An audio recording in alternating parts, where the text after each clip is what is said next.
proponieron porque se van a producir dos perspectivas de intercultural, localizadas en el campo educativo, porque no me muevo del escenario educativo porque además ha sido el ámbito por excelencia en donde estas ideas han tenido cierta importancia.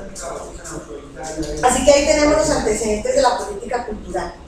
Y lo quiero resumir en dos planteamientos que no están en la Constitución, no están en la Ley General de Educación, pero que son, a mi modo de ver, el motivo final, lo que está detrás de esta lucha por lo intercultural.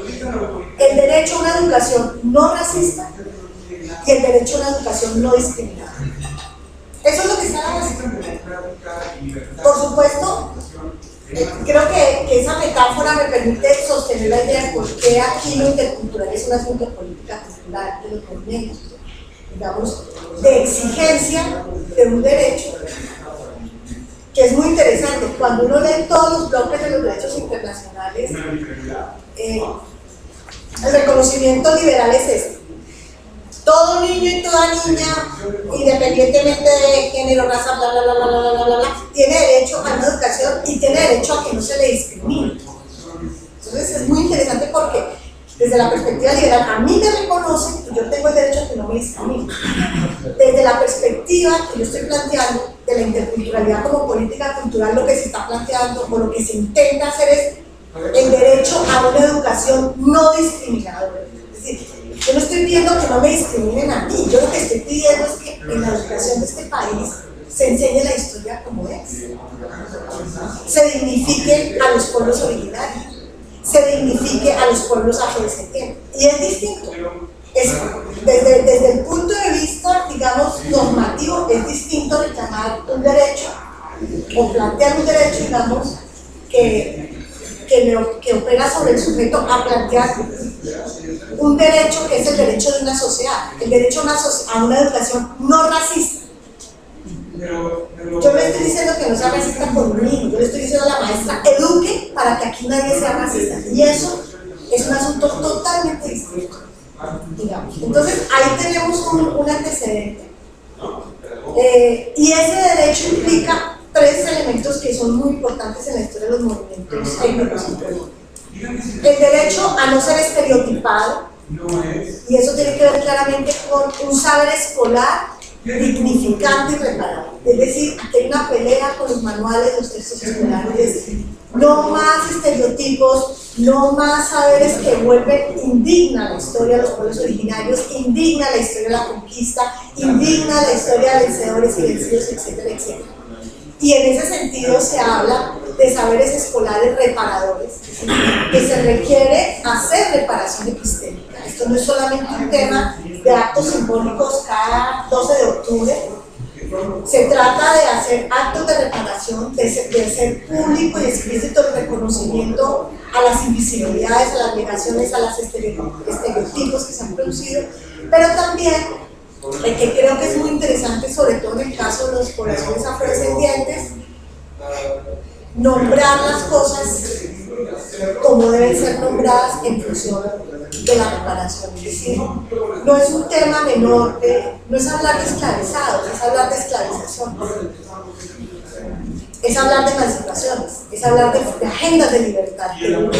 Entonces ahí hay un ejercicio que es muy interesante, y yo lo vuelvo a localizar en la política cultural, porque todo lo bueno que ha pasado en este plano de la educación colombiana ha pasado porque los movimientos sociales lo han hecho, porque están en la agenda de este mundo.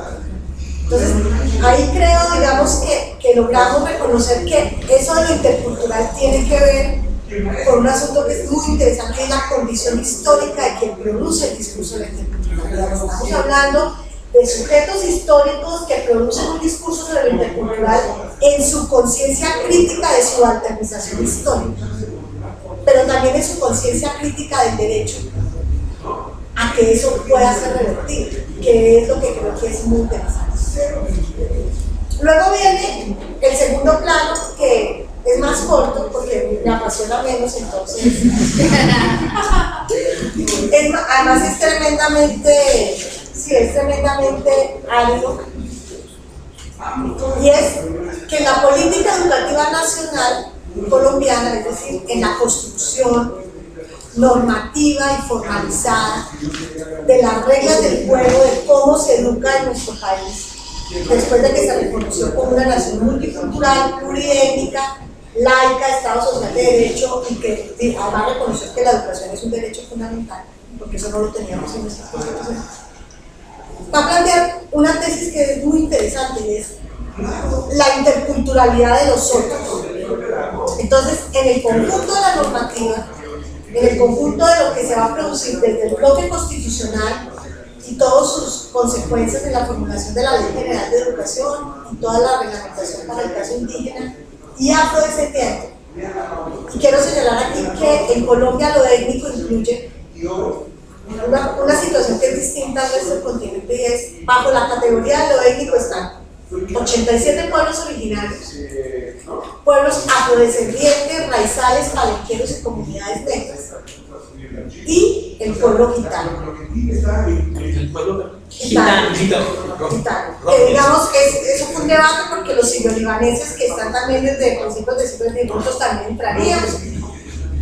Pero finalmente, la consideración es que lo étnico quedó, digamos, reducido a ese aspecto. Y entonces, la normativa va a plantear de principio a fin, desde la legislación para la educación básica, la media, hasta la legislación para la educación superior, la formación de maestros, va a plantear básicamente que la interculturalidad es una característica, una cualidad, un atributo o una obligación de los étnicos.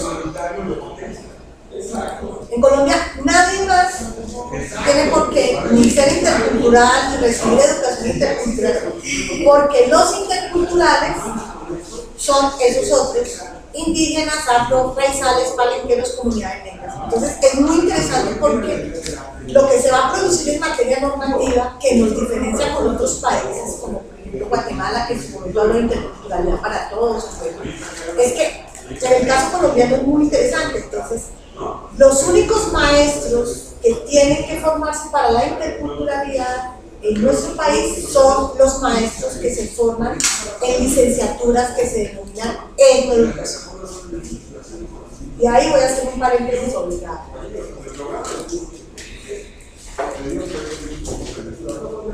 Porque la etnoeducación es la manera como se denomina, para el caso colombiano, las distintas formas que a lo largo de la segunda mitad del siglo XX y todo lo que va a ocurrir ese siglo ha tenido el ámbito de la educación para indígenas, la educación desde los pueblos indígenas, la educación bilingüe, la educación intercultural. Y ese concepto tiene mucho que ver, aquí atrás está. Ese concepto tiene que ver con una apropiación que se va a hacer de la propuesta de Bonfi Pacaya del concepto de etnodesarrollo. Entonces se va a hacer un ejercicio en el marco de los años 80, en el contexto de los 80, 85, cuando está un debate al interior de la única oficina que hubo en el Ministerio de Educación, y que por una única vez tuvo antropólogos, sociólogos, cierta gente que no eran misioneros, ni del Instituto Lingüístico de Verano, eran cientistas sociales, van a estar allí, van a recepcionar el discurso de Bonfi y van a plantear entonces que eso mismo que está entendiéndose como el etnodesarrollo, en donde digamos hay una relación claramente planteada entre autonomía y tutelaje, digamos. Entonces, pues, eso es lo que queremos en materia de educación para los niños. De eso es de lo que estamos hablando. Entonces, se va a crear la idea de la etnoeducación, inicialmente amparada por esas categorías de autonomía, comunalidad, participación comunitaria, pero cuando luego se convierte en parte de la normativa, adquiere una categoría que es muy interesante. La etnoeducación se vuelve una modalidad de servicio. Entonces, la educación nacional se presta en todos los territorios como educación nacional. Y donde hay grupos étnicos, esa educación nacional se va a llamar etnoeducación. Entonces es muy interesante porque un concepto que va a surgir en el marco de un debate entre organizaciones, intelectuales, funcionarios, luego se vuelve parte de esa normativa. Y entonces, cuando rastreamos la noción de lo intercultural, solamente aparece si estamos hablando de etnoeducación. Entonces, hay un decreto reglamentario de lo que debe ser un maestro o una maestra en Colombia.